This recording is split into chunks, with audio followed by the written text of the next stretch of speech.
Salut à tous et bienvenue dans Story Série saison 2, épisode 13. Cette semaine, nous nous penchons sur la représentation de la communauté LGBT sur petit écran.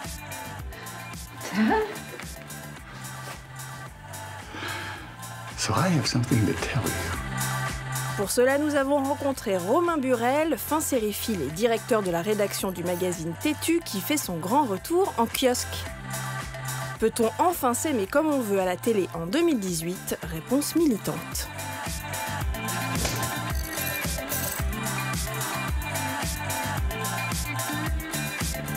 Il faut des piqûres de rappel sans cesse, de pourquoi c'est important d'avoir une représentation de la communauté LGBT correcte, naturelle, intelligente. Quand tu regardes une série télé, il y a un effet d'identification qui marche à plein, qui est hyper important pour deux publics. Le premier public, forcément, c'est les gens concernés. C'est quand tu vois une télévision où tu n'existes pas, tu te dis que tu as un problème. Que tu n'existes pas ? Voilà, que tu n'existes pas ou qu'il y a un problème chez toi. Ouais. Concrètement, quand tu es homosexuel, quand tu es une personne LGBT, c'est la première réflexion que tu te fais. Tu es invisibilisé à peu près en permanence. On ne pense pas à toi. Quand tu vois la publicité, si tu vois les publicités sur des familles, etc., qu'il n'y a pas de famille homoparentale, tu dis que l'homoparentalité, c'est un truc un peu compliqué. Forcément, tu dis exactement la même chose dans les séries. Et le deuxième public pour lequel c'est important, c'est pour les personnes qui, elles, ne sont pas LGBT, mais sur qui le fait de leur montrer ces vies-là, ces histoires-là, ça normalise. Et du coup, là, tu luttes contre l'homophobie. Et quand tu rentres à 20h50 dans les familles moyennes américaines ou dans des séries sur des networks, bah, finalement, tu t'attaches à ces personnages-là, tu dis, mais finalement, ils sont comme moi. Amen, sister. Oh, come on, you started without me? No, we finished without you. Yeah, we wanted it to work. I guess you also want it to be really simplistic because right there you can make it better if you just added. Okay. So right there you can make it better if you just added it. Okay, I thought you said you were done. Okay, Mitchell, I love you.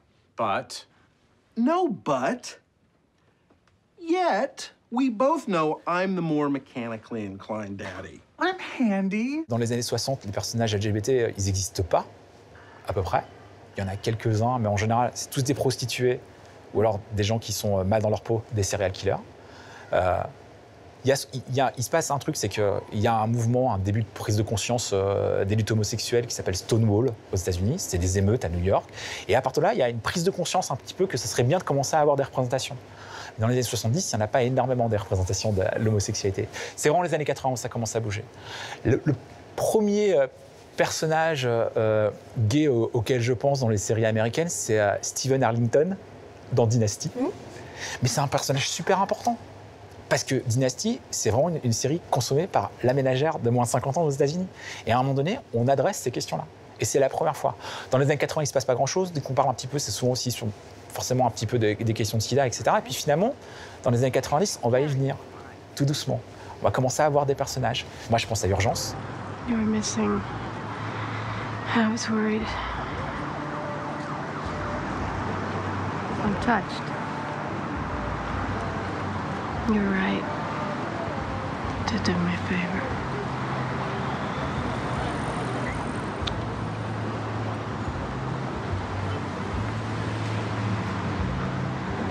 Come to think of it, it was a pretty cool save.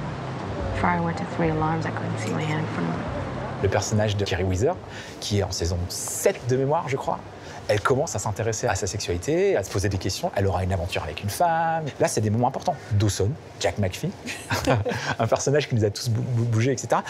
On commence à avoir de la représentation un petit peu. Buffy contre les vampires avec Willow et Tara. C'est hyper important. Un couple de lesbiennes, des femmes qu'on voit encore moins que les hommes. Encore une fois, on parle de personnes invisibilisées, mais parmi les personnes invisibilisées, les couples de femmes le sont probablement encore plus que les hommes. Et puis, il y a une série qui, au début des années 2000, va vraiment mettre ce sujet-là sur la table et on va en faire le centre de son aventure, c'est Cour as Folk. Et Cour as Folk, c'est vraiment la série, il y a un avant et il y a un après. On se rend compte qu'en fait, il y a des tas d'histoires à raconter sur les personnalités homosexuelles. On se rend compte que c'est un sujet en soi, que c'est pas forcément un personnage secondaire qui n'a pas forcément de sexualité, souvent en plus, qui n'a pas forcément d'intimité, qui n'a pas de boyfriend. Et en plus, si c'est une femme, souvent, c'est la première qui meurt. Ouais, c'est une sorte de prétexte un peu. T'as l'impression qu'on remplit une mission. Bon, bah ça y est, nous, le personnage, il est là. Mais qu'il n'y a pas de travail sur ce personnage, comme s'il était moins important. Exactement. C'est ça qu'il faut qu'on change. Et puis surtout, en fait, quand on en a un, ça suffit, en général. Alors qu'avec ces séries-là, on commence à montrer qu'on peut avoir une galaxie de personnages, quoi. Et c'est ça qui est intéressant. Et plus tard, dans d'autres séries, The L Word, mais aussi les séries de Ryan Murphy, qui sont très, très importantes. Les séries sur Shonda Rhimes aussi, avec Grey's Anatomy. Do you know what I did almost every night before I went to college?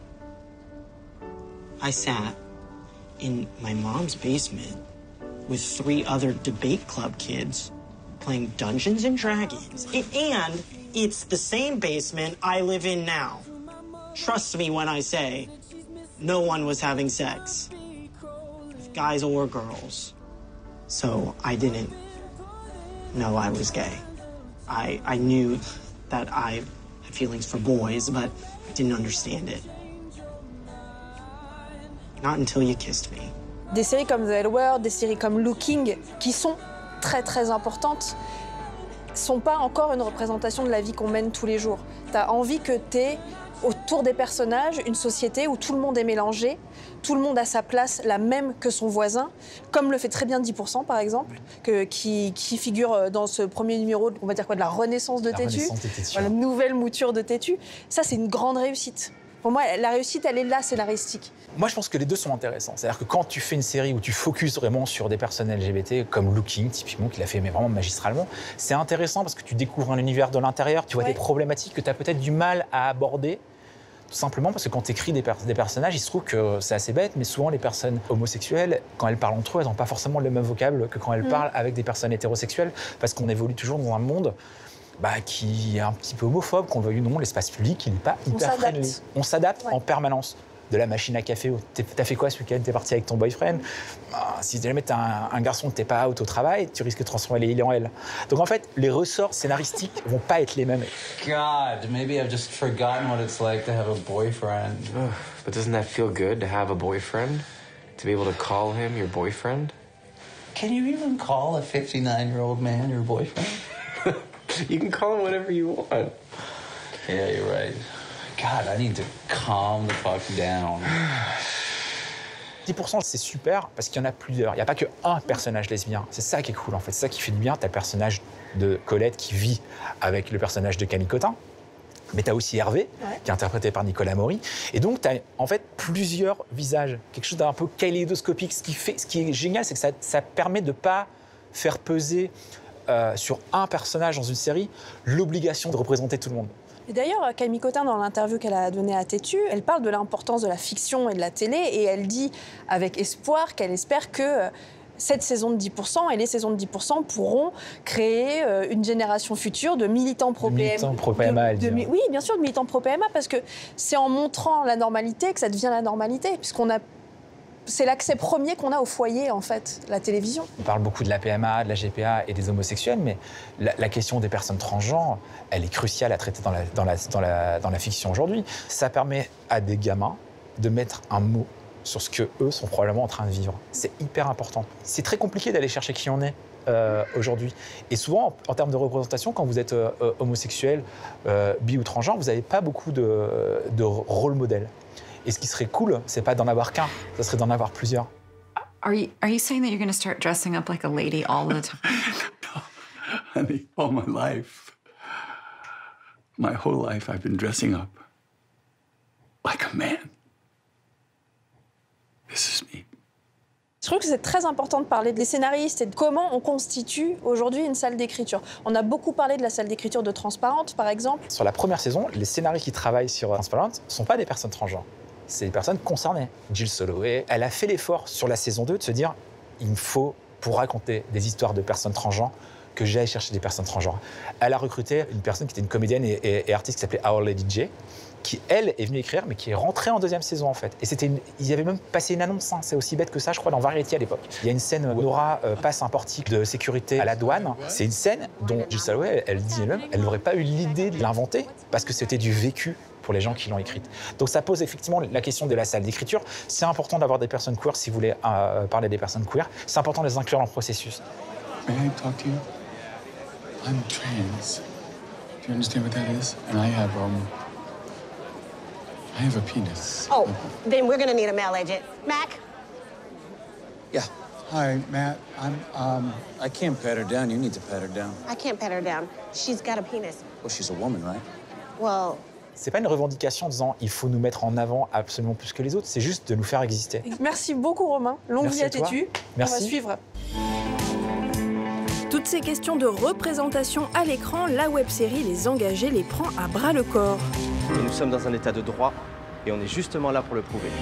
Lancée en 2017 sur la plateforme Studio 4, cette fiction prenant pour décor le milieu militant LGBT lyonnais boucle actuellement sa saison 2 et brasse des thématiques aussi lourdes de sens que le coming out ou la transidentité.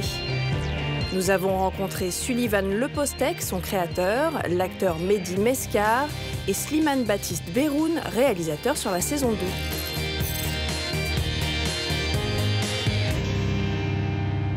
Avant d'être scénariste, j'ai vécu à Lyon plusieurs années, j'ai milité dans des associations LGBT et du coup en fait moi quand je suis devenu scénariste c'est un peu le premier projet que j'ai eu envie de développer parce que je crois que c'était une arène qui était vraiment riche en termes de dramaturgie, de personnages.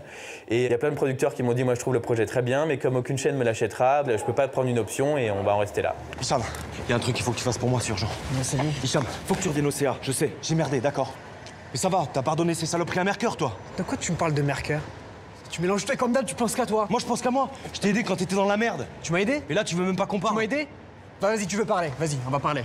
En tant que comédien, je pense que il y a des rôles qu'on aime parce que les personnages nous font plaisir, il y a des rôles qui nous donnent presque l'impression de changer le monde d'une certaine façon. Et c'est vrai que la série de Sullivan, elle apporte beaucoup aux séries françaises pour la cause LGBT. Car en dehors de quelques rares exemples comme 10% ou Plus belle la vie, les chaînes françaises demeurent très frileuses avec les personnages queer. C'est donc sur le web que la série Les Engagés a trouvé son salut.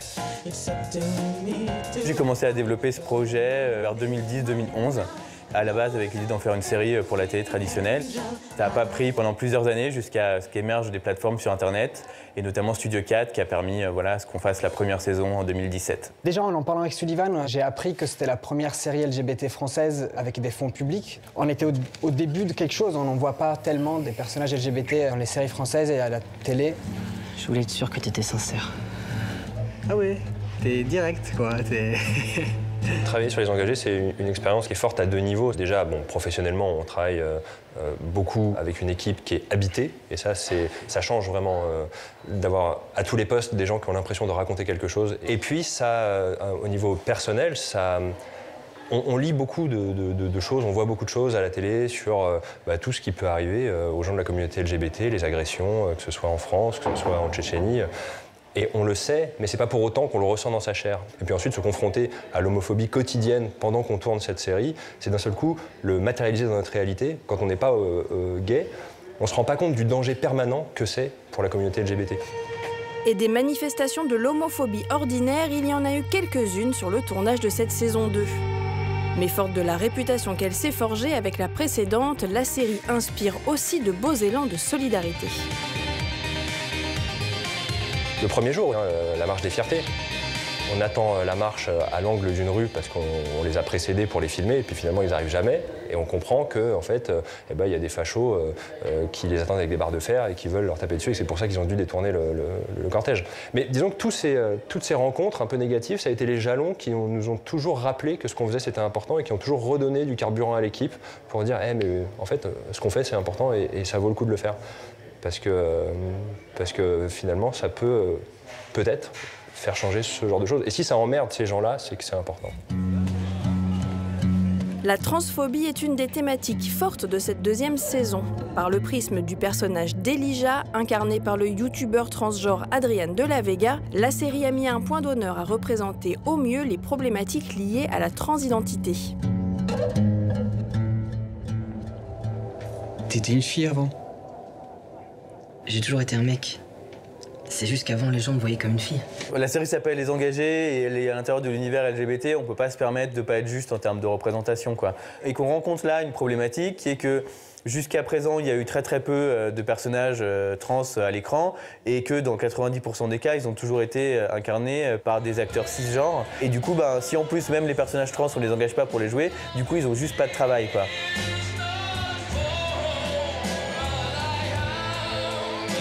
Il a fallu dire à Adrian, est-ce que tu es OK pour qu'on rougisse tes cicatrices, qu'on les rende plus visibles, Pas par voyeurisme, mais juste parce que Hicham doit les voir depuis le milieu de la salle. Et que comme elles sont très bien faites et qu'on les distingue quasiment pas, le spectateur ne comprendra pas. Donc il a fallu du coup repasser dessus. Et c'est quelque chose qu'il a très bien compris. Ça fait vraiment partie des choses où à toutes les étapes on a discuté. Ça fait partie des raisons pour lesquelles j'ai voulu rencontrer Adrienne assez tôt. On a tendance à avoir des préjugés aussi, justement parce qu'on n'est pas concerné. Une des premières choses qu'Adrienne me dit, c'est en fait nous, nos cicatrices, on en est assez fiers. Elles sont la preuve de tout ce qu'on a fait. Et la récompense ultime pour Sullivan Le Postek et son équipe, c'est de savoir que leur série est en train de changer les choses. J'ai vraiment mesuré la chance que j'avais eue moi qu'on me laisse raconter mon histoire et j'avais envie de donner cette chance à d'autres gens en fait. Quand on parle des sujets LGBT, il y a encore plein de personnages qui n'ont jamais été mis à l'écran, il y a encore plein d'histoires qui n'ont jamais été racontées et du coup il y a plein de gens qui ont pu regarder des histoires en étant en empathie avec d'autres héros mais qui n'ont jamais eu le bonheur de l'identification. Et du coup c'était important pour moi d'essayer d'offrir ça aux gens autant que possible à l'intérieur du format que j'ai. Et du coup, voilà, de brutaliser un peu tout le monde parce que j'ai écrit plein de rôles, plein de décors à cause de ça aussi. C'est bien que tu le dises.